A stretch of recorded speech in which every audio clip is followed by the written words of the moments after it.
Here we have a function that, honestly, if you ever saw this after this lesson and you used product rule on this, it'd make me sad. I would not want you using the product rule. What I'd want you to do is use algebra first. Take this x to the 1/2, distribute it, and then just straight use the power rule. And we're going to actually use that as a way to verify. But because you just learned the power rule, the product rule right now, we are going to apply it to find the derivative, just to show you in a more familiar setting that the product rule is the correct thing to do, that it does produce correct answers. So I'm taking that square root of x, I'm rewriting it as x to a power, and I'm thinking of this function as that x to the 1/2 power being multiplied by a second function, which is x squared minus 3x plus 1. And the product rule says take the derivative of the first, which is 1/2 x to the negative 1/2, and multiply it by the second function, leave that one untouched. And then we're going to add to that the derivative of the second function, which according to the power rule will be 2x minus 3, multiplied, of course, by this guy left completely all by itself. And now what we're going to do is take this derivative that I just found in the product rule, I'm going to distribute things out, combine like terms, and call that my final answer. And then to verify my work, we'll get there when we get there. Let's do that first part first. So I'm going to take this 1/2 x to the negative 1/2 and distribute that to every single part of this guy. So I'm going to have a 1/2 x. If I add these powers, this is like a 4/2 minus 1/2, so that's 3/2. 1/2 x to the negative 1/2 times this guy is negative 3/2. This has got a 1 on it, 1 minus a half, like this. And then, of course, 1/2 x negative 1/2 times this guy is plus 1/2 x negative 1/2. And then we'll take this little fella and distribute him to get plus 2. This x has a 1 on it. I'll add those powers, x to the 3/2. This times this guy is just negative 3x to the 1/2. I'm going to calm my brain. I'm going to look for the highest powered term. I'm going to see if he has any like terms, and I'll just go down the line like that. The highest powered term is 3/2. There's another one of those over here. So g prime, if I add these two guys together, I'll have to think of this 2 as a 4/2. It's positive, plus 1/2 is 5/2, x to the 3/2.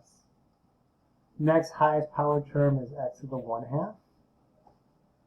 You think of this negative 3 as negative 6 over 2. These guys are friends. They're both negative. So negative 6 over 2 and negative 3 over 2 make negative 9 over 2, x to the 1/2. And then this little fella got no friends, so leave him all by himself. Now, instead of going to decimals to check my work, what I'm going to do instead is illustrate how I would actually want you to tackle this problem if you were to see it in a BC or an AB calculus class. Because if you saw this and used the product rule, it would actually make all of your teachers very sad.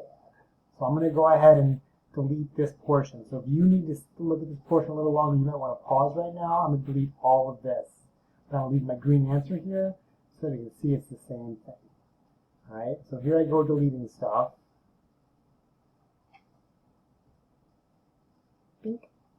And the way you really do this, Mr. Hauenstein calls it the ABCs of calculus. Do algebra before calculus. Get it? ABC, algebra before calculus. We can do some algebra on this. And we can actually rewrite g of x as if we were to distribute this x to the 1/2 to each piece of this. This has got nothing to do with calculus, right? This is just me using the distributive property, which you learned, what, 7th grade maybe? Of course, you wouldn't know when it's difficult. But x to the 1/2 times x squared, I know I need to add the powers. So I'll think of that 2 as 4 over 2.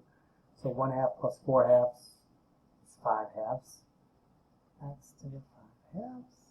X to the 1/2 multiplied by this guy. There's a 1 on here. I'll think of that one as 2 over 2. So 2 over 2 plus 1 over 2 is 2/2 plus 1/2 is 3/2. And then I'll have just 1 times this guy is x to the 1/2. So that's just me rewriting the function so that it's no longer the product of two functions. I can simply use the power rule, where that's where we drop the power down and decrease the power by 1. And if I didn't make any mistakes, what I'm about to write down in, let's go with this brownish color. What I'm about to write down, this brownish color should match what I have in green. So let's see, shall we? This power drops down. I decrease that by 1, so 5/2 minus 1. 5/2 minus 2/2 is 3/2. 3/2 times -3. In case you forgot how to multiply fractions, you'll think of it like this. So the negative stays there, it's 9/2. X, when I decrease this by 1, 3/2 minus 2/2 is simply 1/2. And then when I drop this 1/2 down and decrease this power by 1, I get the same answer. So the product rule produced one answer, and using algebra before calculus produced the same answer. You can see that it works. So for that section of problems in the notes where you can do algebra first, I want you to do it both ways. First with the product rule, and simplify it all the way down as demonstrated in this video. And secondly, simplifying the function first, and then taking the derivative. And if those answers don't match, you made some kind of mistake somewhere. Maybe that could be anywhere between how you apply the product rule or just how you did your algebra. So try to find those mistakes if you make them, because that's how you make your brain stronger and get better. So I hope this makes sense. I hope you guys are enjoying it as much as I am, and I will talk to you later.